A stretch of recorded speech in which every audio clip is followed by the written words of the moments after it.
રોમ રોમ બધાને. આપણા આજના દિવસની શરૂઆત થઈ ગઈ છે. ઉઠીને બહાર આવીને જોયું તો બહાર બહુ બધો તડકો હતો. પછી નાહી ધોઈને રેડી થઈ ગયો. પછી આપણે નાહી ધોઈને કરી દીધી ભગવાનની પૂજા આરતી. સવારમાં નાહી ધોઈને ભગવાનની પૂજા આરતી કરવાથી ધંધામાં સારું રહેશે. આજે તો સવારમાં જ હોટલમાં 2 કસ્ટમર આવી ગયા તો સૌથી પહેલાં એમની રજિસ્ટરમાં એન્ટ્રી કરી દીધી. પછી ડિજિટલ ન્યૂઝપેપર વાંચી લીધું. ત્યારબાદ હોટલમાં નવા બનતા રૂમોનું બાંધકામ જોવા ગયો. ત્યાં જઈને કારીગરને વણમાગી સલાહ આપી. અમારી હોટલમાં આજે ફાયર ઇન્સ્ટોલેશનનું કામ ચાલુ હતું. તે સાંજ સુધી જોડે રહીને પૂરું કરાવ્યું.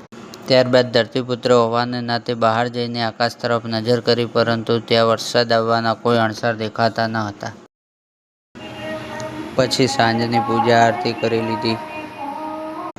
પછી પેટ પૂજા કરીને બહાર બગીચા તરફ ફરવા ગયો.